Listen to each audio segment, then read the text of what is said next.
आज हम एसएससी के लिए रीजनिंग का प्रैक्टिस सेट 5वां देखेंगे। इसमें रीजनिंग के 25 इंपॉर्टेंट प्रश्न है। यदि आप एसएससी की किसी भी एग्जाम्स को देने वाले हो तो ये प्रैक्टिस सेट आपके लिए काफी इंपॉर्टेंट है, क्योंकि इस प्रैक्टिस सेट में जो प्रश्न दिए गए हैं उसी टाइप के प्रश्न आपकी परीक्षाओं में पूछे जाएंगे। तो चलिए हम शुरू करते हैं प्रश्न 1 से। हमारा पहला प्रश्न दिया है, प्रश्न कह रहा है कि नीचे दी गई श्रृंखला श्रेणी में प्रश्नवाचक चिन्ह के स्थान पर कौन सी संख्या आएगी। यानी श्रृंखला में प्रश्नवाचक चिन्ह दिया है, यहाँ पर कौन सी संख्या आएगी यह हमें बताना है। ठीक है, तो जब भी आपको श्रृंखला के प्रश्न को सोल्व करना है तो सबसे पहले आपको संख्या को ध्यान से देखना है कि संख्या कैसे लिखी है। जैसे यहाँ पर देखिए 120 लिखा और 120 से 143 लिखा है, फिर 143 से 168 लिखा है, फिर 168 से 195 लिखा है। तो ये संख्या कैसे लिखी है, इन्हीं संख्या का पता करके आपको क्या करना है, अगली संख्या को बताना है। ठीक है, तो देखिए जैसे यहाँ पर अगर हम देखते हैं 120 से 143 लिखा है, ये कैसे लिखा है, तो यहाँ पर 120 में यहाँ पर देखिए 23 को जोड़ दिया है। ठीक है, यहाँ पर 120 में 23 को जोड़ा है। फिर देखिए अगली देखेंगे 143 से 168 को देखेंगे, तो यहाँ पर कितना प्लस किया है, तो यहाँ पर देखिए 25 को जोड़ दिया है। ठीक है, यहाँ पर 143 में 25 को जोड़ दिया है। फिर देखिए 168 से यहाँ पर 195 लिखा है, यहाँ पर 168 में क्या किया है, तो यहाँ पर 168 में 27 को जोड़ा है। ठीक है, यहाँ पर कितना जोड़ा है, 27 को जोड़ा है। तो इसी तरीके से हम क्या करेंगे, अगली संख्या को भी बता देंगे। लेकिन उससे पहले यहाँ पर देखिए जैसे सबसे पहले यहाँ पर 23 को जोड़ा, फिर 23 में 2 प्लस करके अगली संख्या 25 को जोड़ा, फिर 25 में 2 प्लस करके अगली संख्या 27 को जोड़ा है। ठीक है, तो उसी तरीके से हम क्या करेंगे, 27 में 2 प्लस करके अगली संख्या बता देंगे। यानी यहाँ पर 27 में 2 प्लस करेंगे तो यहाँ पर कितनी संख्या को जोड़ेंगे, तो हम यहाँ पर 29 को जोड़ लेंगे। ठीक है, तो 195 में जब हम 29 को जोड़ेंगे तो यहाँ पर कितना हो जाएंगे, तो यहाँ पर हो जाएंगे 224। तो यहाँ पर कितना हो जाएंगे, 224। तो ऑप्शन में देखिए 224 कहां पर है, तो ऑप्शन नंबर सी में दिया है, तो ऑप्शन नंबर सी हमारे यहाँ पर सही जवाब होगा। ठीक है, लेकिन अगर आपको वर्ग याद हो तो आप वर्ग से भी इस प्रश्न को सोल्व कर सकते हो। ठीक है, जैसे यहाँ पर देखिए 120 लिखा है, तो 120 यानी कि यहाँ पर 11 का वर्ग किया सबसे पहले तो, और 11 का वर्ग करके यहाँ पर -1 किया है। ठीक है, उसी तरीके से अगली संख्या 143 लिखी है। यहाँ पर देखिए यहाँ पर कैसे लिखा है, तो यहाँ पर 12 का वर्ग किया है और 12 का वर्ग करके यहाँ पर भी -1 कर दिया है। फिर अगली संख्या 168 लिखी है, यानी ये संख्या कैसे लिखी, तो यहाँ पर 13 का वर्ग किया है और 13 का वर्ग करके यहाँ पर भी -1 कर दिया है। फिर अगली संख्या यहाँ पर 195 लिखी है। ठीक है, ये संख्या कैसे लिखी, तो यहाँ पर देखिए 14 का वर्ग किया है और 14 का वर्ग करके यहाँ पर भी -1 किया है। तो पैटर्न को समझिए, सबसे पहले 11 का वर्ग -1, फिर 12 का वर्ग -1, फिर 13 का वर्ग -1, फिर 14 का वर्ग -1। अगली संख्या हमें बताना, तो हम क्या करेंगे, यहाँ पर 15 का वर्ग करके यहाँ पर हम भी -1 कर लेंगे। ठीक है, तो यहाँ पर 15 का वर्ग करके -1 करेंगे, तो आपको पता होना चाहिए कि 15 का वर्ग कितना होता है। तो 15 का वर्ग होता है 225 और -1 करेंगे तो यहाँ पर कितना हो जाएंगे, 224 हो जाएंगे। ठीक है, तो इस तरीके से भी ऑप्शन हमारा सी वाला ही सही जवाब होगा। ठीक है, तो ऑप्शन हमारा यहाँ पर सी वाला सही जवाब हो जाएगा। अब चलिए हम बढ़ते हैं प्रश्न 2 पे। अब दूसरे नंबर का प्रश्न दिया है। ठीक है, प्रश्न कह रहा है कि नीचे दिए गए विकल्पों में से संबंधित संख्या को चुनिए। यानी यहाँ पर जिस प्रकार 77 से 44 लिखा है, हमें उसी प्रकार 57 का बताना है। ठीक है, ये हमारा नंबर एनालॉजी का प्रश्न है। हमें सबसे पहले यहाँ पर यह पता करना है कि 77 से 44 कैसे लिखा है, फिर हम उसी तरीके से 57 का बता देंगे। तो अब देखिए जैसे यहाँ पर देखिए 77 से 44 लिखा है, यानी यहाँ पर देखिए छोटी संख्या लिखी है, तो उस कंडीशन में हम क्या करेंगे, ना तो यहाँ पर वर्ग करके देखेंगे और ना ही यहाँ पर घन करेंगे, क्योंकि संख्या छोटी लिखी है तो यहाँ पर हम अंतर पता करेंगे। जैसे यहाँ पर देखिए 77 से यहाँ पर 44 लिखा है, यहाँ पर कितना माइनस करके लिखा है, तो यहाँ पर -33 करके लिखा है। ठीक है, तो उसी तरीके से हम क्या करेंगे, सेम तरीके से जैसे 77 से यहाँ पर -33 करके 44 लिखा है, तो हम भी उसी तरीके से यहाँ पर क्या करेंगे, अगली संख्या बताने के लिए यहाँ पर 57 में से -33 कर लेंगे। तो यहाँ पर -33 करेंगे, 57 में से यहाँ पर कौन सी संख्या बचेगी, तो यहाँ पर हो जाएगी 24। तो ऑप्शन में देखिए 24 कहां पर है, तो ऑप्शन नंबर हमारे यहाँ पर बी में दिया है, तो ऑप्शन नंबर बी हमारे यहाँ पर सही जवाब हो जाएगा। अब चलिए हम बढ़ते हैं प्रश्न 3 पे। अब तीसरे नंबर का प्रश्न दिया है। अब प्रश्न करें कि निम्नलिखित प्रश्न में लुप्त संख्या ज्ञात कीजिए। ये हमारे पास यहाँ पर एक प्रश्नवाचक चिन्ह दिया है, यहाँ पर कौन सी संख्या होगी यह हमें बताना है। ठीक है, जब भी ऐसे पैटर्न में आपको लुप्त संख्या बताना है तो उस कंडीशन में आपको क्या करना है, सबसे पहले जो प्रश्नवाचक चिन्ह दिया है, ठीक है, वो कहां पर है सबसे पहले तो वो देखना। उसके बाद जो प्रश्नवाचक चिन्ह दिया है उसके बाद उसके पास बड़ी संख्या कौन सी है और कहां पर है वो देखना है। तो यहाँ पर अगर हम इस प्रश्नवाचक चिन्ह के पास बड़ी संख्या देखेंगे तो यहाँ पर हमारे पास 99 है और इधर हमारे 78 है। ठीक है, क्योंकि इधर देखेंगे तो 13 हमारी छोटी संख्या है, फिर इधर 3 भी हमारी छोटी संख्या है। तो हम क्या करेंगे, सबसे पहले इन बड़ी संख्याओं को पता करेंगे। अब ये संख्या कैसे पता करेंगे, जो संख्या यहाँ पर लिखी 6 और 12, इन्हीं संख्याओं को हम क्या कर सकते हैं, जोड़ सकते हैं या घटा सकते हैं या गुणा कर से यहाँ पर हम अठोत्तर का पता करेंगे। ठीक है, तो देखिए जिससे यहाँ पर सबसे पहले हम यहाँ पर अठोत्तर का पता करते हैं, तो जिससे सबसे पहले हम क्या कर सकते हैं, यहाँ पर देखिए 12 और 6 का आपस में गुणा करेंगे। ठीक है, क्योंकि यहाँ पर बड़ी संख्या है तो गुणा ही करेंगे। तो 12 और 6 का गुणा कर देंगे तो यहाँ पर कितने हो जाएंगे, 72 हो जाएंगे। ठीक है, कितने, 72। और यहाँ पर कितना लिखा है, 78 लिखा है। यानी 78 बनाने के लिए हम क्या कर सकते हैं, यहाँ पर 6 को जोड़ेंगे। अब 6 कहां से लाएंगे, तो सबसे पहले हम क्या करते हैं, 12 में से 6 को माइनस करके देखते हैं। यहाँ पर 12 में से 6 को माइनस करेंगे तो कितने बचे, 6 बचेंगे। ठीक है, तो इसी 6 को यहाँ पर जोड़ देंगे तो हमारे यहाँ पर कितने हो जाएंगे, 78 हो जाएंगे। और 78 यहाँ पर लिखा है। अब इसी तरीके से हमें 99 को भी पता करना है सेम तरीके से। जैसे यहाँ पर देखिए 15 और 6 को सबसे पहले तो हमें क्या करना है, यहाँ पर इनका आपस में गुणा करना है। तो गुणा करेंगे, 15 6 का कितने होते हैं, 90 होते हैं। ठीक है, फिर देखिए उसके बाद हमने एक बार यहाँ पर 12 में से 6 को माइनस किया था, तो हम भी यहाँ पर देखिए 15 में से 6 को माइनस कर लेंगे तो यहाँ पर कितने बचेंगे, 9 बचेंगे। ठीक है, 9 बचे। जैसे यहाँ पर प्लस किया था तो हम भी यहाँ पर क्या करेंगे, सेम तरीके से जोड़ देंगे। तो 90 में जब 9 को जोड़ेंगे तो कितने हो जाएंगे, 99। और 99 भी यहाँ पर लिखा है। तो जैसे हमने यहाँ पर 78 और 99 जिस तरीके से पता किया है, उसी तरीके से हम जो प्रश्नवाचक चिन्ह है वहां पर संख्या को बताएंगे। ठीक है, तो जैसे सबसे पहले तो हमें यहाँ पर 13 और 3 का आपस में गुणा करना है। तो यहाँ पर गुणा करेंगे तो कितने हो जाएंगे, 39 हो जाएंगे। ठीक है, उसके बाद अब देखिए हमें क्या करना है, गुणा करने के बाद एक बार इनमें माइनस करना है। तो 13 में से 3 को माइनस करेंगे तो यहाँ पर कितने बचेंगे, 10 बचेंगे। जो संख्या बची है उसको क्या करना है, इन दोनों को आपस में जोड़ देना है। तो 39 और 10 को आपस में जोड़ देंगे तो यहाँ पर कितने हो जाएंगे, तो यहाँ पर हमारे 49 हो जाएंगे। ठीक है, यानी जो प्रश्नवाचक चिन्ह दिया है यहाँ पर कौन सी संख्या होगी, 49 होगी। तो ऑप्शन में देखिए 49 कहां पर है, तो ऑप्शन नंबर ए में दिया है। तो ऑप्शन नंबर ए हमारे यहाँ पर सही जवाब हो जाएगा। ठीक है, अब चलिए हम बढ़ते हैं प्रश्न 4 पे। अब 4 नंबर का प्रश्न दिया है। प्रश्न करा कि यदि ट्रेन बराबर 29,195 और बस बराबर 23,10 लिखा है तो कार बराबर क्या होगा, ये प्रश्नवाचक चिन्ह देके हमें पूछा है। ये हमारा कोडिंग डिकोडिंग का प्रश्न है। हमें सबसे पहले यहाँ पर यह पता करना है कि ट्रेन बराबर 29,195 कैसे लिखा है, फिर बस बराबर 23,10 कैसे लिखा है, ये हमें पता करना है। तो आपको पता है, मैं आपको बताता हूं कि जब भी यहां पर अगर लेटर से अंकों में दिया जाता है, ठीक है, जब भी आपको लेटर से अंकों में दिया जाता है तो उन लेटर को आपको सबसे पहले तो अंकों में लिखना है। जैसे यहाँ पर देखिए हमारा यहाँ पर देखिए ट्रेन में टी दिया है और टी हमारे एबीसीडी में कितने नंबर पे आता है, 20 नंबर पे आता है। फिर देखिए यहाँ पर टी हमारे कितने नंबर पे, 20 नंबर पे आता है। उसके बाद यहाँ पर आर दिया और आर हमारे एबीसीडी में कितने नंबर पे आता है, 18 नंबर पे आता है। फिर यहाँ पर ए दिया और ए हमारे एबीसीडी में कितने नंबर पे, 1 नंबर पे आता है। फिर यहाँ पर आई दिया और आई हमारे एबीसीडी में कितने नंबर पे, 9 नंबर पे आता है। फिर यहाँ पर एन दिया और एन हमारे एबीसीडी में कितने नंबर पे, 14 नंबर पे आता है। ठीक है, लेकिन यहाँ पर हमें क्या देखने को मिल रहा है, यहाँ पर हमें 29,195 लिखा हुआ मिल रहा है। तो हमें क्या करना है, इन संख्या को तोड़ मरोड़ कर यहाँ पर क्या करना है, हमें 29,195 बनाना है। तो अब हम कैसे बना सकते हैं, सबसे पहले तो इन संख्या को सिंगल में लिख लेते हैं। जैसे जो संख्या डबल है उसे सिंगल में लिखते हैं। जैसे यहाँ पर 20 हमारा डबल है तो सिंगल बनाने के लिए जोड़ेंगे, यहाँ पर भी जोड़ लेते हैं और यहाँ पर भी जोड़ लेते हैं। तो इनको सिंगल में लिखेंगे तो यहाँ पर हमारी कौन सी संख्या बनेगी, 20 को आपस में जोड़ेंगे तो 2 हो जाएंगे, 18 को आपस में जोड़ देंगे तो 9 हो जाएंगे, 1 को तो वैसा ही लिखेंगे, 9 को भी वैसा ही लिखेंगे और 14 को आपस में जोड़ेंगे तो यहाँ पर कितने हो जाएंगे, 5। और यहाँ पर हमारा कूट निकल के आया 29,195 और 29,195 यहाँ पर लिखा है। अब इसी तरीके से हम क्या करते हैं, बस का भी पता करते हैं सेम तरीके से कि लिखा है या नहीं लिखा है सेम तरीके से। जैसे यहाँ पर बी हमारे एबीसीडी में कितने नंबर पे, 2 नंबर पे आता है।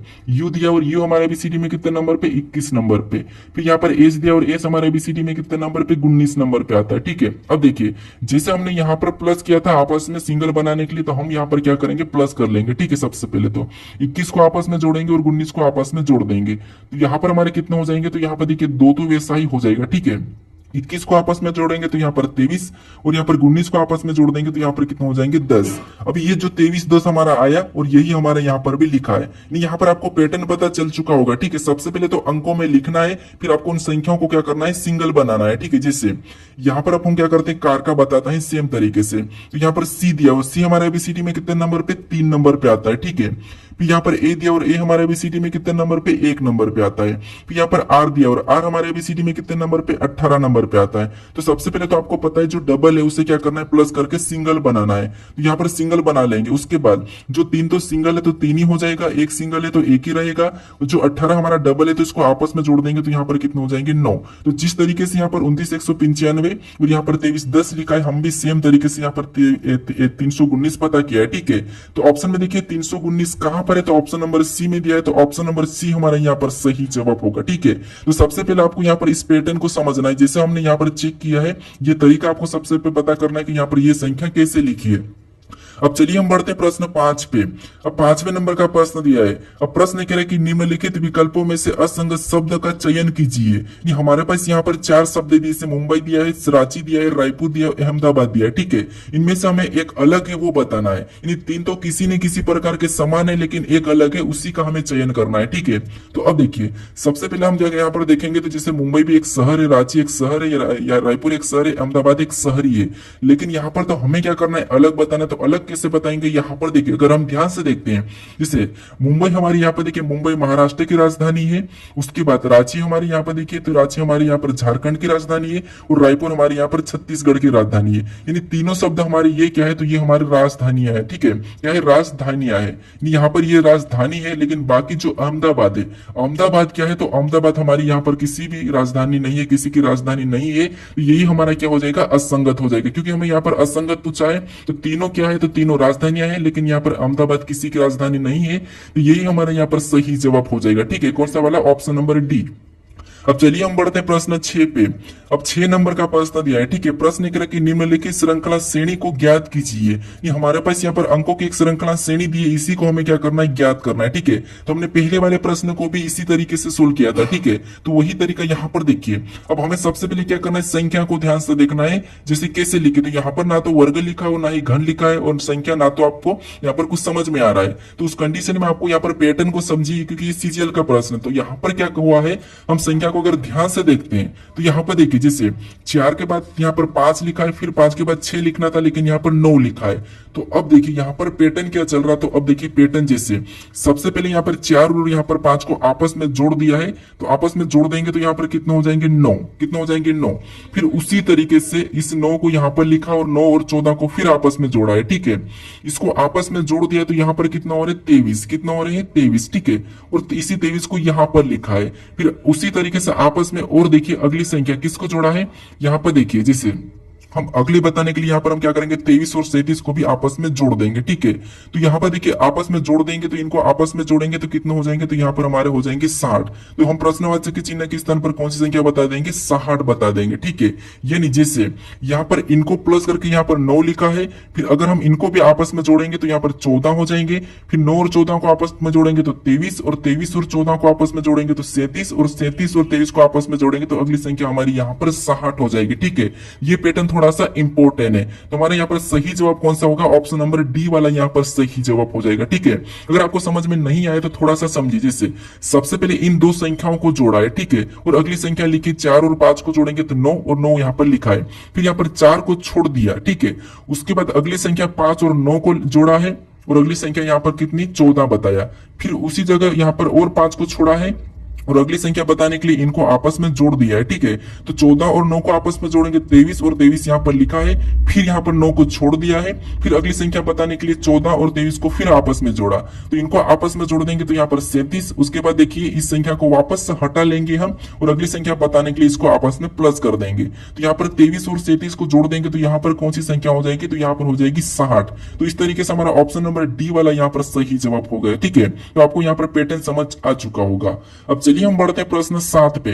अब 7वें नंबर का प्रश्न दिया है। ठीक है, प्रश्न कह रहा है कि निम्नलिखित वर्गों में संबंधित व्यनारक का चयन कीजिए। हमारे पास यहाँ पर दिया है, लैपटॉप दिया है, मोबाइल दिया है और इलेक्ट्रॉनिक्स दिया है। ठीक है, इसका व्यनारक कैसा बनेगा, ये प्रश्न पूछा है। अब देखिए यही प्रश्न आपको मैं कम्युनिटी में पूछा था, तो वहां पर 80% शायद 80% लोग गलत बता रहे थे। ठीक है, क्योंकि मैं आपको हर प्रैक्टिस सेट में बताता हूं कि आपको व्यनारक के प्रश्न को कैसे सोल्व करना, अगर आपको नहीं आता फिर भी कैसे सोल्व करना वो भी मैं आपको बताता हूं, लेकिन फिर भी आप गलत करते हो। लेकिन अब समझिए कैसे, जैसे यहां पर हमें सबसे पहले क्या दिया है, तो देखिए यहां पर हमें दिया लैपटॉप दिया है, मोबाइल दिया और इलेक्ट्रॉनिक्स दिया है। ठीक है, तो इनके बारे में तो आपको पता ही है। ठीक है, जो वीडियो देख रहे होंगे तो आप या तो मोबाइल से देख रहे होंगे, मेरे को यहां तक लगता है वहां तक तो आप मोबाइल से वीडियो को देख रहे होंगे, तो आपको मोबाइल के बारे में तो पता ही होगा, लैपटॉप के बारे में भी पता होगा, इलेक्ट्रॉनिक्स के बारे में भी पता होगा। जैसे सबसे पहले आपको क्या करना है, किसी भी एक शब्द का आरेख बनाना है। जैसे हम मान लीजिए यहाँ पर लैपटॉप का आरेख बना लेते हैं, तो ये हमने जो डायग्राम बनाई है किसका बनाया है, लैपटॉप का बना लिया है। ठीक है, उसके बाद आपको पता है हमने लैपटॉप का तो बना लिया, इतना तो आपको आता आता है।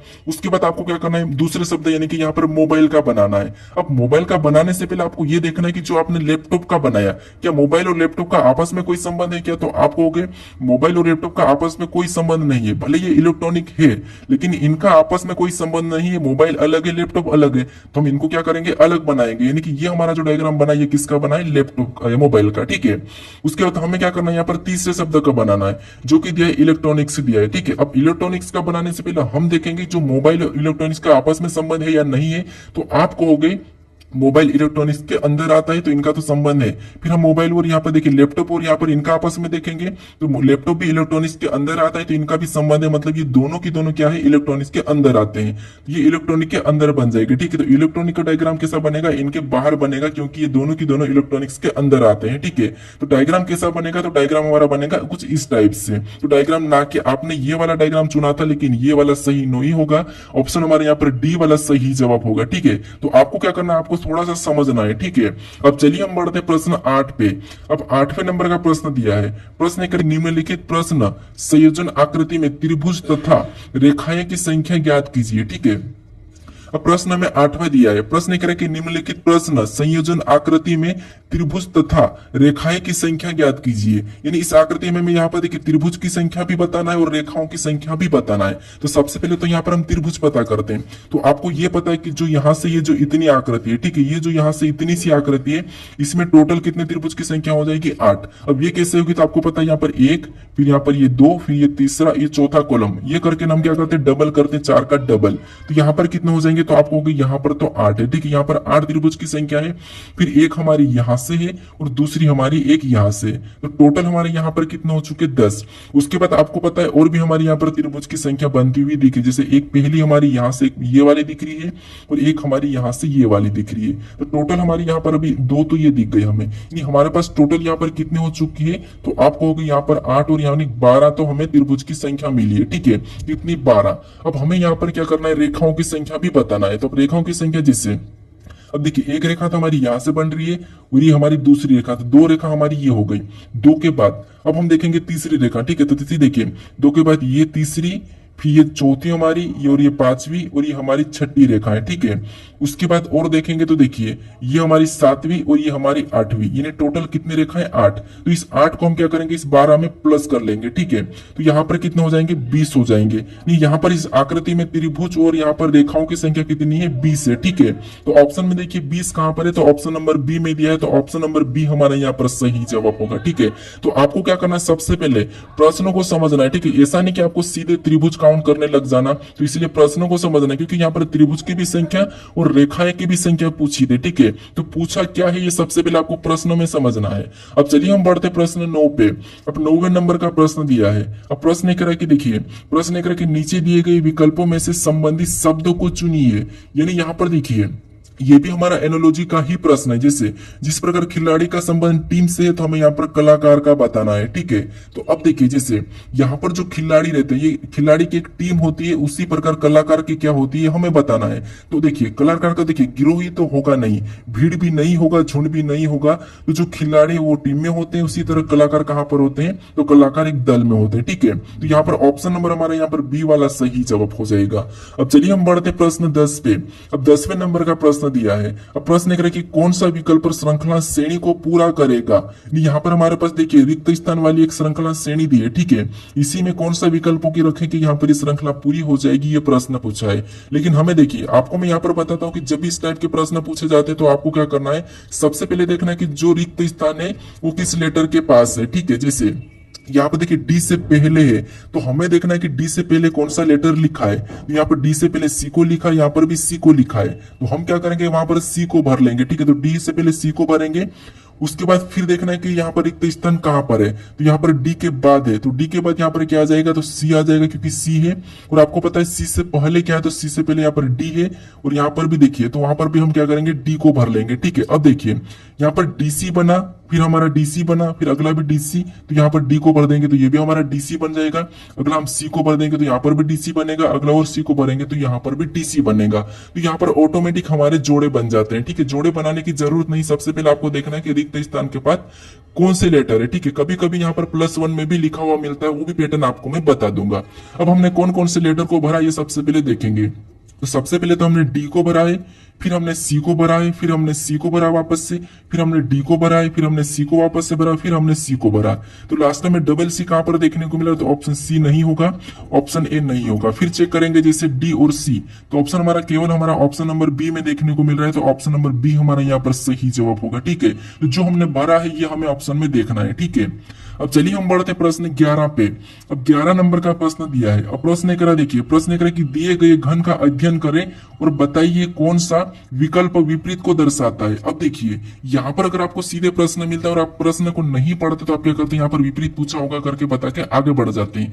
लेकिन यहाँ पर प्रश्न ये पूछा है कि हमें इसका अध्ययन करना है, फिर विकल्प में बताना कि आपस में कौन से अक्षर और अंक हमारे यहाँ पर विपरीत है। तो आपको पता है, मैं आपको यहाँ पर इससे पहले वाले प्रैक्टिस सेट में बताया था कि आपको जब भी ऐसा खुला पासा मिले तो विपरीत कैसे बताना है, या तो एक छोड़ के एक चलना है, या फिर एक छोड़ के एक चलने के बाद भी आपको समझ नहीं आता है तो आपको कोना और भुजा मिली हुई नहीं होना चाहिए, वो एक दूसरे के विपरीत होंगे। जैसे यहाँ पर अगर हम देखते हैं तो यहाँ पर देखिए जी के बाद एक छोड़ के एक चलेंगे तो 9 आएगा, फिर ए के बाद एक छोड़ के एक चलेंगे तो यहाँ पर 7 आएगा, और एक से के बाद एक छोड़ के एक चलेंगे तो यहाँ पर 2 आ जाएगा।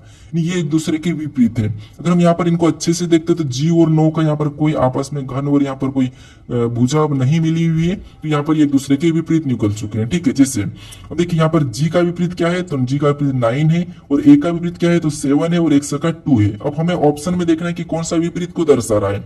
क्या जी का विपरीत 7 है क्या, तो आपको होगा जी का विपरीत 7 नहीं है, तो ये तो नहीं होगा। क्या ए का विपरीत 2 है क्या, तो ए का विपरीत आपको पता है 7 है, 2 नहीं हो सकता, तो ये भी नहीं होगा।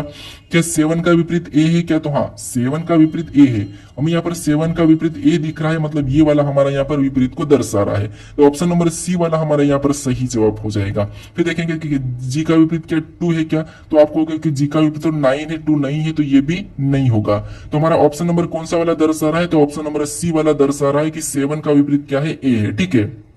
तो ऑप्शन हमारे यहाँ पर सी वाला सही जवाब हो जाएगा। अब चलिए हम बढ़ते प्रश्न 12 पे। अब 12 नंबर का प्रश्न दिया है। अब प्रश्न निकला कि एक निश्चित कूट में यहाँ पर टेबल को UCEPJ लिखा जाता है, तो उसी प्रकार यहाँ पर अंकित का कूट क्या होगा, ये प्रश्न पूछा है। तो ये हमारा कोडिंग डिकोडिंग का प्रश्न है। जब आपको कोडिंग डिकोडिंग के प्रश्नों को सोल्व करना, तो सबसे पहले आपको क्या करना है, आपको लिख लेना है जो लेटर दिए। जैसे यहाँ पर देखिए टेबल दिया है, तो टेबल को आपको क्या करना है, लिख लेना है, ठीक है। जैसे हमने जैसे मैं यहाँ पर देखिए टेबल को लिख रहा, उसी तरीके से आपको क्या करना है, एक पेन से पे टेबल जो दिया है उससे लिख लेना है, और उसके नीचे जो उसका कोड दिया है फिर उससे लिखना है। जैसे उसका कोड क्या दिया है, तो यू दिया है, फिर सी दिया है, फिर ई दिया है तो ई को लिखेंगे, उसके बाद पी दिया है तो पी को लिखेंगे, फिर जे दिया है तो जे को लिख लेंगे। अब हमें यहाँ पर मैच करना है कि यहाँ पर देखिए टी से यू कैसे लिखा, फिर ए से सी, बी से ई, एल से पी, यहाँ पर ई से जे कैसे लिखा, ये हमें पता करना है। तो देखिए यहाँ पर टी से यू लिखा है, मतलब यहाँ पर तो +1 किया है, ठीक है। फिर ए से सी लिखा है, मतलब यहाँ पर +2 किया है। फिर बी से ई लिखा है, मतलब यहाँ पर +3 किया है। फिर यहाँ पर एल से पी लिखा है, मतलब यहाँ पर +4 किया है। फिर ई से यहाँ पर जे लिखा है, मतलब यहाँ पर +5 किया है। यानी +1 +2 +3 +5 +5 है, ठीक है। तो हम क्या करेंगे, इसमें भी वैसा ही करेंगे। जैसे सबसे पहले तो देखिए ए में 1 को जोड़ देंगे, ठीक है। यहाँ पर क्या हो जाएगा, बी हो जाएगा।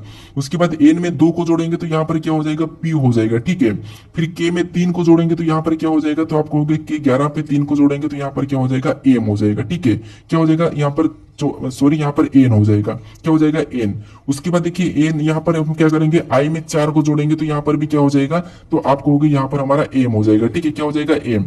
उसके बाद टी में हम 5 को जोड़ेंगे तो यहाँ पर क्या हो जाएगा, तो यहाँ पर वाई हो जाएगा। अभी हमें ऑप्शन में देखना है कि यहाँ पर BPNMY कहां पर है, तो BPNMY ऑप्शन नंबर हमारे यहाँ पर सी में दिया है, तो ऑप्शन नंबर सी हमारे यहाँ पर सही जवाब होगा, ठीक है।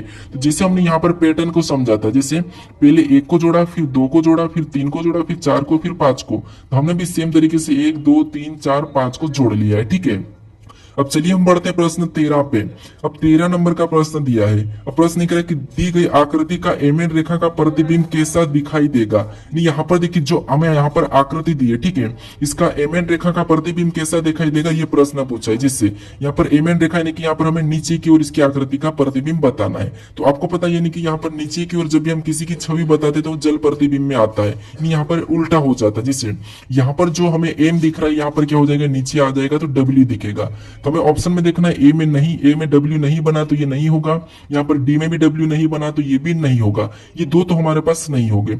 अब ये जो त्रिभुज है, ठीक है, ये भी कैसा हो जाएगा, तो आपको होगी ये त्रिभुज की यहाँ पर इस तरह आकृति बन जाएगी, ठीक है। तो ये वाली आकृति हमें यहाँ पर नीचे झुकी हुई मिल रही, तो ये नहीं होगा। अब हमारे पास बचा केवल ऑप्शन बी वाला, तो यही हमारा यहाँ पर सही जवाब हो जाएगा, ठीक है। कौन सा वाला, ऑप्शन बी। अब चलिए हम बढ़ते हैं प्रश्न 14 पे। अब 14 नंबर का प्रश्न दिया है, ठीक है। अब प्रश्न कह रहा है कि यदि एट द रेट का अर्थ जोड़ और प्रतिशत का अर्थ गुणा और यहाँ पर डॉलर का अर्थ है विभाजन और हैशटैग का अर्थ है घटाओ, तो निम्नलिखित अभिव्यक्ति का मान ज्ञात कीजिए। यानी दोस्तों यहाँ पर हमें क्या किया, चिन्ह दिए इन संख्याओं के बीच में और इनका अर्थ दे दिया है, ठीक है। तो हमें क्या करना है, यहाँ पर चिन्हों को रखना है, उसके बाद हमें क्या करना है, इस समीकरण को सोल्व करना है। जिससे सबसे पहले यहाँ पर 9 और 11 के बीच में यहाँ पर क्या चिन्ह मिल रहा है, एट द रेट। तो सबसे पहले हम 9 को लिख लेंगे, उसके बाद जो एट द रेट, और एट द रेट का अर्थ यहाँ पर जोड़ का है, तो यहाँ पर प्लस का चिन्ह लगा लेंगे। फिर अगली संख्या हम क्या करेंगे, यहाँ पर 11 को लिखेंगे, ठीक है। उसके बाद यहाँ पर 11 नहीं सॉरी 114 है। जैसे यहाँ पर देखिए 9 दिया है, तो हम सबसे पहले तो 9 को लिखेंगे।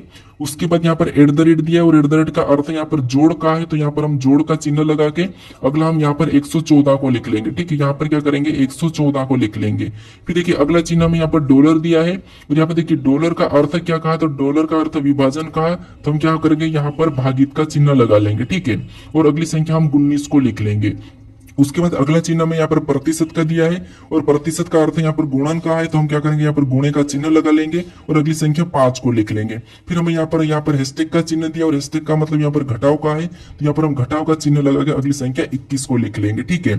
अब इस समीकरण को हम क्या करेंगे, बोर्ड मास रूल पे सोल्व करेंगे। तो आपको पता है सबसे पहले भाग सोल्व होता है, फिर गुणा, फिर यहाँ पर प्लस, फिर माइनस, या माइनस या प्लस, ठीक है। तो जैसे सबसे पहले अगर हम भाग को सोल्व करेंगे, तो यहाँ पर 114 में यहाँ पर 19 का भाग देंगे, तो यहाँ पर कितने देखिए 9 तो वैसा ही रहेगा, क्योंकि हम स्टेप बाय स्टेप करेंगे। भाग दे देंगे तो यहाँ पर 6 हो जाएंगे, फिर गुणे 5 वैसा ही उतर जाएगा, ठीक है। और माइनस 21 भी वैसा ही रहेगा। उसके बाद हम गुणा करेंगे तो यहाँ पर 9 प्लस तो ऐसा ही रहेगा, ठीक है। और इसका आपस में गुणा कर देंगे तो 6 पंजे कितने हो जाएंगे, 30, और माइनस यहाँ पर 21 वैसा ही रहेगा। उसके बाद अब देखिए हम सबसे पहले जोड़ लेते हैं, तो 30 में 9 को जोड़ेंगे तो यहाँ पर कितने हो जाएंगे, 39, और यहाँ पर माइनस 21 वैसा ही रहेगा, ठीक है। यहाँ पर माइनस 21 भी ऐसा ही रहेगा। अब हमें क्या करना है, अब देखिए यहाँ पर हम क्या करेंगे, 39 में से 21 को घटा लेंगे, तो यहाँ पर हमारे कितने बचेंगे, तो यहाँ पर हमारे बचेंगे 18। तो यही हमारा क्या हो जाएगा, सही जवाब हो जाएगा, ठीक है। तो ऑप्शन में देखिए 18 कहां पर है, तो ऑप्शन नंबर बी में दिया है, तो ऑप्शन नंबर बी हमारा यहाँ पर सही जवाब हो जाएगा। अब चलिए हम बढ़ते हैं प्रश्न 15 पे। अब 15 नंबर का प्रश्न दिया है। अब प्रश्न कह रहा देखिए, प्रश्न कह रहा है कि उस विकल्प का चयन करें जो दिए गई संख्या समूह के अनुसार दिया है। यानी यहाँ पर हमें संख्या समूह दिए, ठीक है, इनके अनुसार ही हमें ऑप्शन में बताना है। तो सबसे पहले तो हमें इन संख्या समूह को पता करना है कि ये संख्या समूह कैसे लिखी। जिससे यहाँ पर देखिए देखेंगे 4, 6, 8 लिखा है, 12, 14, 16 लिखा है, तो इन समूह का पता करते हैं। तो यहाँ पर देखिए अगर पता करते हैं तो देखिए जैसे 4 के बाद 6 लिखा है, मतलब यहाँ पर +2 किया है, ठीक है। यहाँ पर +2 करके लिखा है, देखिए 4 के बाद 6 +2, यहाँ पर भी +2, इसमें 12 के बाद 14 +2 और 14 के बाद 16, यहाँ पर भी +2। मतलब इन समूह में क्या हो रहा है, +2 करके संख्या को लिखा है, ठीक है। क्या किया है, +2 करके लिखा है। तो यही वाले समूह को हमें क्या करना है, ऑप्शन में देखना है। जिससे अगर हम ऑप्शन में देखेंगे 8 के बाद यहाँ पर 11 लिखा है, +2 करने पर यहाँ पर 10 होना था, लेकिन ये हमारा मैच नहीं हुआ है, तो ये नहीं होगा। उसके बाद यहाँ पर 5 में 2 प्लस करके अगली 7 लिखना था, लेकिन यहाँ पर 8 लिखा है, तो ये भी नहीं होगा। देखिए यहाँ पर देखिए 3 में 2 प्लस करके यहाँ पर 5 लिखा, ये सही है। 5 में 2 प्लस करके अगली 7 लिखना था, लेकिन यहाँ पर 9 लिखा है, तो ये भी नहीं होगा। अब हमारा ऑप्शन बचा है डी। यहाँ पर देखिए 9 में 2 प्लस करेंगे तो 11, और 11 में 2 प्लस करेंगे तो 13। मतलब जो समूह यहाँ पर दिया है, ठीक है, उसी की जैसा हमें ऑप्शन नंबर डी में देखने को मिल रहा है, तो ऑप्शन नंबर डी हमारे यहाँ पर सही जवाब हो जाएगा। अब चलिए हम बढ़ते हैं प्रश्न 16 पे। अब 16 नंबर का प्रश्न दिया है। अब प्रश्न करके देखिए सबसे पहले तो कथन दिया है और उसका एक निष्कर्ष दिया है। तो जो कथन दिया है उसको सत्य माना है, उसके बारे में निष्कर्ष क्या कह रहा हमें ये बताना है, ठीक है। तो यहाँ पर देखिए जैसे सबसे पहले हम कथन को समझेंगे कि पहला कथन कह रहा है कि सभी टी एम है, जितने भी जो टी है, ठीक है, ये जितने भी टी है ये सभी के सभी क्या है, एम है। एम है मतलब ये एम के अंदर है, तो हम क्या करेंगे, इसको एम के अंदर बना लेंगे, ठीक है। ये क्या हो गया, एम हो गया। उसके बाद अब दूसरा कथन यहाँ पर कह रहा है कि कोई टी पी नहीं है, कोई भी टी पी नहीं है। मतलब यहाँ पर जो कोई भी टी पी नहीं है तो पी इनसे अलग ही हो जाएगा, ठीक है, यहाँ पर पी अलग ही हो जाएगा। अब इसके बारे में निष्कर्ष क्या कह रहा है हमें ये देखना है। जैसे देखिए पहला निष्कर्ष कह रहा है कि कोई पीएम नहीं है, तो ये बात तो सही है कि कोई भी पीएम नहीं है, क्योंकि यहाँ पर इनका आपस में संबंध नहीं दिख रहा है, ये बात तो सही है। उसके बाद अब दूसरा कह रहा है कि यहाँ पर कुछ एमटी है, कुछ एमटी है, मतलब ये तो बात सही है, कुछ एमटी है मतलब ये भी हमारा सही कह रहा है। अब यहाँ पर देखिए हमारा निष्कर्ष दोनों ही हमारा यहाँ पर सही है, क्योंकि देखिए यहाँ पर कोई पीएम नहीं है तो ये भी बात सही है, फिर यहाँ पर कुछ एमटी है तो ये भी बात सही है, मतलब दोनों हमारे यहाँ पर सही है। तो ऑप्शन हमारे यहाँ पर डी वाला क्या हो जाएगा, सही जवाब हो जाएगा। ठीक है, अब चलिए हम बढ़ते प्रश्न 17 पे। अब 17 नंबर का प्रश्न दिया है और प्रश्न एक रहा कि एक कक्षा में 120 विद्यार्थी थे, उनमें से 50 विद्यार्थी चले गए, तो उनमें से रवि का स्थान दाएं से 40वां है, तो बाएं से ज्ञात करें। यानी दोस्तों ये हमारा रैंकिंग का ही प्रश्न, लेकिन थोड़ा सा देखिए। सबसे पहले तो क्या हुआ, यहाँ पर एक कक्षा में 120 विद्यार्थी थे, यानी एक कक्षा में कितने विद्यार्थी थे, 120। अब देखिए उसके बाद आगे प्रश्न करें कि उनमें से 50 विद्यार्थी चले गए, यानी कक्षा में से कि 50 विद्यार्थी चले गए। चले गए का मतलब यहाँ पर हम 50 क्या कर लेंगे, माइनस कर लेंगे। ठीक है, तो हमारे यहाँ पर कितने बचेंगे, टोटल हमारे यहाँ पर 50 माइनस करेंगे तो 70 ही बचेंगे। कितने बचेंगे, 70 ही। ठीक है, उसके बाद अब आगे कह रहा है कि तो उनमें से रवि का स्थान दाएं से 40वां है, तो बाएं से ज्ञात करें। तो आपको पता है जब हमें क्या करना है, कुल में से किसी का स्थान बताना है, तो जो स्थान दिया है उससे माइनस करके एक प्लस कर लेते हैं। ठीक है, जिससे इसका अगर दाएं से 40वां है तो हमें बाएं से बताना है, तो इसमें हम क्या करेंगे, यहाँ पर 40 को सबसे पहले हम क्या करेंगे, 40 को इसमें से घटा के एक प्लस कर लेंगे। तो यहाँ पर 40 को घटाएंगे तो कितने बचेंगे, यहाँ पर 30 बचेंगे, और 30 में एक जोड़ देंगे हमें स्थान बताने के लिए, तो यहाँ पर कितना हो जाएंगे, 31। तो ऑप्शन में देखिए 31वां कहां पर है, तो ऑप्शन नंबर बी में दिया है, तो ऑप्शन नंबर बी हमारा यहाँ पर सही जवाब होगा। ठीक है, तो सबसे पहले प्रश्न घुमाने के लिए हमें 120 किया दिया था, उसके बाद इसने 50 चले गए बोला, तो हमने 50 घटा लिया, फिर हमने 70 में से 40 को घटा के एक प्लस करके बता दिया है। ठीक है, ये तो आपको आता होगा। अब चलिए हम बढ़ते प्रश्न 18 पे। अब 18 नंबर का प्रश्न दिया है। अब प्रश्न कह रहा है कि वेन आरेख में निम्नलिखित में से कौन सी संख्या केवल ताजे फलों को दर्शाती है। यहाँ पर हमें जो दिया है, ठीक है, इस वेन आरेख में कौन सी संख्या हमें केवल ताजे फलों को दर्शाती है ये बताना है। तो यहाँ पर देखिए सबसे पहले समझिए, जो ये वाला है, ठीक है, ये वाला हिस्सा, ये वाली आकृति, ये क्या है, वेजिटेबल है, और ये जो ये वाला हिस्सा ये क्या है, तो ये हमारा रोटेन है, और ये जो हमारा ये वाला है, ठीक है, ये व्रत वाला है, ये क्या है, तो हमारा फ्रूट है, और जो हमारा त्रिभुज वाला दिख रहा है ये क्या है, फ्रेश है। तो हमें यहाँ पर कह रहा है कि केवल ताजे फलों को दर्शाती है, यानी हमें यहाँ पर किससे मतलब रखना है, यहाँ पर हमें फ्रेश यानी कि ताजे से मतलब रखना है, और हमें फ्रूट यानी कि फल से मतलब दो से रखना है। अब हमें ऐसा कौन सा अंक है जो दोनों को दर्शाता है, ये प्रश्न पूछा है। तो यहाँ पर देखिए अगर हम यहाँ पर देखेंगे तो जो 7 है, ठीक है, ये जो 7 है ये तो रोटेन को भी दर्शा रहा है, तो ये तो नहीं होगा। अब हमारा केवल यहाँ पर देखेंगे तो केवल हमारा ऑप्शन यहाँ पर देखिए दो हमें ऐसा दिख रहा है जो फ्रूट और यहाँ पर फ्रेश के अंदर है, तो हमारा ऑप्शन कौन सा वाला हो जाएगा यहाँ पर सही, ऑप्शन नंबर डी वाला। ठीक है, हमें यहाँ पर केवल किसका पूछा था, केवल यहाँ पर फ्रूट और फ्रेश का पूछा था, ताजे फल को ही दर्शाने वाला था, तो हमारा ताजे फल को दर्शाने वाला कौन सा है, केवल 2 है, तो ऑप्शन नंबर डी हमारा यहाँ पर सही जवाब हो जाएगा। अब चलिए हम बढ़ते हैं 19 पे। अब 19 नंबर का प्रश्न दिया है। अब प्रश्न क्या है कि निम्न आकृति में वर्गों की संख्या कितनी है, यानी इस आकृति में वर्गों की संख्या कितनी है ये हमें बताना है। तो आपको पता है जब वर्ग काउंट करते तो आपको क्या करना है, सबसे पहले तो ऐसा आपको मिले तो उसमें क्या करना है, संख्या को कॉलम में लिखना है। जैसे यहाँ पे देखिए कॉलम में लिखेंगे नीचे से तो 1, फिर यहाँ पर ये 2, फिर ये हमारा तीसरा है। ठीक है, उसी तरीके से इधर से भी लिखेंगे 1, फिर यहाँ पर 2, फिर ये 3, फिर ये 4, फिर ये 5। ठीक है, ऐसा लिखने के बाद आपको क्या करना है, लास्ट से लास्ट वाली के साथ गुणा करना है। जैसे यहाँ पे देखिए 5 से 3 के साथ गुणा होगा, 4 का 2 के साथ, और 3 का हमारा 1 के साथ। जो संख्या हमारी यहाँ पर बची है ये इसको छोड़ देना है। ठीक है, जहां तक जोड़े बने वहां तक बनाना है, फिर छोड़ देना है और शुरू करना है लास्ट से लास्ट वाली से। जैसे देखिए 5 और 3 का आपस में गुणा करेंगे तो कितने हो जाएंगे, 15। उसके बाद देखिए 4 और 2 का आपस में गुणा करेंगे तो 8, फिर 3 और 1 का आपस में गुणा करेंगे तो कितने हो जाएंगे, 3 ही हो जाएंगे। अब हमें क्या करना है, इसको आपस में जोड़ देना है। तो यहाँ पर देखिए 15 और 8 कितना होते हैं, तो 15 और 8 23, और 23 में 2 को जोड़ेंगे तो यहाँ पर कितने हो जाएंगे, 26 हो जाएंगे। ठीक है, 15 और 8 23, और 23 में 3 को जोड़ देंगे तो यहाँ पर कितने हो जाएंगे, 26। तो ऑप्शन में देखिए 26 कहां पर है, तो ऑप्शन नंबर ए में दिया है, तो ऑप्शन नंबर ए हमारा यहाँ पर सही जवाब होगा। ठीक है, कौन सा होगा, ऑप्शन नंबर ए। अब चलिए हम बढ़ते हैं प्रश्न 20 पे। अब 20 नंबर का प्रश्न दिया है। अब प्रश्न कह रहा है कि शब्दों को उनके क्षेत्र के आरोही क्रम में व्यवस्थित कीजिए, यानी हमारे पास यहाँ पर कुछ लेटर दिए हैं और हमें इनको क्या करना है, आरोही क्रम में व्यवस्थित करना है, यानी कि आरोही क्रम में लिखना है। अब आरोही क्रम का पता मतलब आपको पता है कि छोटे से लेके बड़े की ओर चलना है। ठीक है, और जो अवरोही क्रम होता है उसको क्या करना है, बड़े से छोटे की ओर चलना रहता है। जिससे यहाँ पर आपको पता है सबसे पहले कौन सा आएगा, तो सबसे पहले बी वाला आएगा, ठीक है, कौन सा, बी वाला। तो ये सबसे पहले बी आएगा। उसके बाद आपको पता है बी के बाद एफ आएगा, तो एफ को लिखेंगे।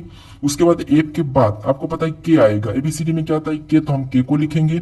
के बाद एम आता है तो एम को लिख लेंगे। एम के बाद आपको पता है पी आता है तो पी को लिखेंगे। और पी के बाद आपको पता है टी आता है तो हम टी को लिख लेंगे। ये हमने आरोही क्रम में बताया। तो हमें ऑप्शन में देखना है कि बी एफ के, यहाँ पर बी एफ के कहां पर है। तो ऑप्शन में देखिए केवल हमारे ऑप्शन नंबर सी में देखने को मिला बी एफ के एम पी टी। तो ऑप्शन नंबर सी हमारा यहाँ पर सही जवाब हो जाएगा, ठीक है। अब चलिए हम बढ़ते प्रश्न 21 पे। अब 21 नंबर का प्रश्न दिया है। अब प्रश्न लिख रहा है कि दिए गए कागज संयोजन को दिखाए गए पैटर्न पर मोड़कर खोलने पर कैसा दिखाई देगा। यानी दोस्तों ये हमारा पेपर कटिंग और फोल्डिंग का प्रश्न है। अब ऐसे प्रश्नों को कैसे सोल्व करना ये तो मैं आपको बता चुका हूं, ठीक है, लेकिन फिर भी समझिए। जैसे सबसे पहले यहाँ पर कह रहा है कि इस कागज को हमें इस तरफ रोटेट करना है, ठीक है। तो देखिए अगर हम यहाँ पर इस तरफ रोटेट करेंगे तो सेम गोला हमारा यहाँ पर भी बनेगा और ये चिन्ह हमारा यहाँ पर भी लग जाएगा, ठीक है। उसके बाद हमें कह रहा है कि ये नीचे से ऊपर की ओर रोटेट करना है। तो इसको जब हम ऊपर की ओर रोटेट कर लेंगे तो यहाँ पर जो ऊपर वाले आकृति वो सेम की सेम यहाँ पर जुड़ जाएगी और ऊपर वाला वो नीचे भी इधर हिस्सा कटेगा और इधर भी ऐसा बन जाएगा। तो ये हमें ऑप्शन में देखना है। तो ऑप्शन में देखिए ये वाला कहां पर है, तो ऑप्शन नंबर ए में देखने को मिला है। तो ऑप्शन नंबर ए हमारा यहाँ पर सही जवाब होगा। अब पेपर कटिंग और फोल्डिंग के प्रश्न इतने कठिन नहीं है, बस आपको क्या करना, थोड़ा सा जो चिन्ह दिए उसके आधार पर आपको रोटेट करना है, ठीक है। अब चलिए हम बढ़ते हैं प्रश्न 22 पे। अब 22 नंबर का प्रश्न दिया है। वो प्रश्न कह रहा है कि उस विकल्प का चयन करें जिसमें दी गई आकृति सन्निहित है, यानी कि घुमाने की अनुमति नहीं है। इसका मतलब ये है कि दोस्तों जो आकृति हमें यहाँ पर दी है, ठीक है, ये आकृति किस विकल्प में सन्निहित है ये हमें प्रश्न पूछा है। लेकिन ये ऐसी की ऐसी होना चाहिए, हमें घुमाने की अनुमति नहीं दी है, ठीक है। इसको हम घुमा के नहीं बता सकते हैं। तो अब देखिए जैसे अगर हम इस आकृति को अच्छे से देखेंगे हमें ऑप्शन ए में तो देखने को नहीं मिल रही है। ऑप्शन बी में भी हमें यहाँ पर ये त्रिभुज बंधे हुए नहीं दिख रहे हैं, तो ये भी नहीं होगा। ऑप्शन हम सी में देखेंगे तो सी में हमें ऑप्शन सी में देखने को मिल रही है। ऑप्शन बी में भी हमें ऑप्शन डी में भी देखने को मिल रही है। लेकिन यहाँ पर गिनेंगे जैसे देखिए 1 2 3 4, यहाँ पर 4 छोर है, लेकिन यहाँ पर 1 2 3 ही छोर है, तो ये नहीं होगा। हमें केवल यहाँ पर ऑप्शन सी वाला सही करना पड़ेगा क्योंकि यही यहाँ पर हमें ऑप्शन सी में देखने को मिल रही है, ये वाली आकृति, ठीक है। तो ऑप्शन नंबर सी हमारा यहाँ पर सही जवाब हो जाएगा। अब चलिए हम बढ़ते प्रश्न 23 पे। अब 23 नंबर का प्रश्न दिया है। प्रश्न कह रहा है कि ए बी का भाई है, सी डी का पिता है, ई बी की माँ है, ए और बी भाई है, ई बी मतलब ई एफ सी से किस प्रकार संबंधित है, ये प्रश्न पूछा है। ये हमारा ब्लड रिलेशन का प्रश्न है। अब देखिए सबसे पहले हमें यहाँ पर क्या करना है, आपको पता है कि जैसे प्रश्न कह रहा है कि ए बी का भाई है, यानी जो ए है, ठीक है, ये क्या है, तो ए बी का भाई है, तो हम क्या करेंगे, इसका ए बी का भाई है तो भाई बना लेंगे। उसके बाद आगे पढ़ेंगे। अब आगे कह रहा है कि सी डी का पिता है। अब सी क्या है, तो सी डी का पिता है, यानी यहाँ पर देखिए हम सी क्या है, डी का पिता है, तो हम क्या करते हैं यहाँ पर डी का पिता बना लेते हैं सी को। तो सी क्या है, डी का पिता, तो यहाँ पर हम इसको पिता बना लेते हैं, ठीक है, ये इसका पिता है तो ये ऊपर लिखाएगा। उसके बाद आगे प्रश्न कह रहा है कि ई बी की माँ है। ई क्या है, तो ई बी की माँ है। अब ई बी की माँ है मतलब ये ऊपर लिखा जाएगी, ई कहाँ लिखा जाएगी, ऊपर, क्योंकि ये माँ है। माँ है तो हम क्या करते हैं यहाँ पर माइनस लगा लेके। अब आगे कह रहा है कि ए और डी भाई है। क्या है, ए और डी ये दो क्या है, भाई है। मतलब ए और डी भाई है तो ये बी का भी भाई होगा, मतलब इसको हम भाई में बना लेते हैं, ठीक है, क्योंकि ये जब ए का भाई है तो ये बी का भी भाई होगा, ठीक है, तो ये इसका भाई हो गया। उसके बाद आगे प्रश्न पूछा है कि ई, यहाँ पर ई सी से किस प्रकार संबंधित है। यानी दोस्तों यहाँ पर से लगा, वहां से उल्टा बताना है कि सी का ई क्या लगेगा। तो आप कहोगे सी का ई क्या लगेगा, तो आप कहोगे सी का ई क्या लगेगा, तो ये सी का ई लगेगा। यहाँ पर देखिए ये पति पत्नी में आ जाएंगे, ठीक है, ये पति पत्नी में आ जाएगा तो सी का ई क्या लगेगा, तो सी का ई यहाँ पर पत्नी लगेगी, ठीक है, क्या लगेगी, पत्नी लगेगी। तो ऑप्शन में देखिए पत्नी कहां पर है, तो ऑप्शन नंबर हमारे यहाँ पर डी में दिया है, तो ऑप्शन नंबर डी हमारा यहाँ पर सही जवाब होगा। अब आप कहोगे कि यहाँ पर आप इतना फास्ट क्यों करवा रही है, क्योंकि हम प्रैक्टिस सेट सोल्व कर रहे हैं। अगर आपको टॉपिक वाइज पढ़ना है तो मुझे कमेंट करके बताइए, मैं आपको सारा सिखा दूंगा, ठीक है। अब चलिए हम बढ़ते हैं प्रश्न 24 पे। अब 24 नंबर का प्रश्न दिया है। अब प्रश्न करें कि निम्नलिखित में से कौन सा विकल्प दिए गए पैटर्न को पूरा करेगा। हमारे पास यहाँ पर इस आकृति में एक पैटर्न कटा हुआ है, ठीक है, यहाँ पर हम किस विकल्प को रखेंगे कि ये पैटर्न हमारा पूरा होगा, यानी आकृति हमारी पूरी होगी, ये प्रश्न पूछा है। तो अब देखिए सबसे पहले हम देखेंगे जैसे ये निशान हमें देखने को मिला सामने की ओर, ये हमें इस तरफ देखने को मिला, ये हमें इस तरफ देखने को मिल रहा, तो ये वाला निशान हमें ऑप्शन में देखना है। तो यहाँ पर नहीं है मतलब ये नहीं होगा, इसमें नहीं है तो ये नहीं होगा, इसमें भी हमें ये निशान देखने को नहीं मिला तो ये भी नहीं होगा। केवल हमें ऑप्शन नंबर बी में देखने को मिला था, आसानी से ऑप्शन नंबर बी हमारे यहाँ पर सही जवाब हो जाएगा। ठीक है, अब चलिए हम बढ़ते हैं प्रश्न 25 की ओर। अब 25 नंबर का प्रश्न दिया है और प्रश्न कह कि नीचे दिए गए विकल्पों में से संबंधित आकृति का चयन करें। यानी ये हमारा एनालॉगी आकृति है। ठीक है, जिस प्रकार इस आकृति का संबंध इस आकृति से दिया है, ठीक है, तो उसी प्रकार आपको बताना है यहाँ पर इस आकृति का संबंध। तो सबसे पहले आपको इस आकृति को कैसे दिया है ये पता करना है, फिर आपको सेम तरीके से इसका बताना है। ठीक है, तो क्वेश्चन नंबर 25 का मुझे सही जवाब क्या है ये मुझे कमेंट करके बताइए। ठीक है, अब देखिए अगर आप इस चैनल को अभी तक सब्सक्राइब नहीं कर रहे हो तो यहाँ पर क्लिक करके इस चैनल को जरूर सब्सक्राइब कर लीजिए इस लोगो पर। अगर आप इससे पहले वाले वीडियो को नहीं देखे, इससे पहले वाले पार्ट को नहीं देखे हो तो यहाँ पर क्लिक करके इस पार्ट को भी जरूर देख लीजिएगा। ठीक है, अगर आपको इसकी प्लेलिस्ट चाहिए तो यहाँ पर क्लिक कर। अब चलिए हम मिलते हैं नेक्स्ट वीडियो में।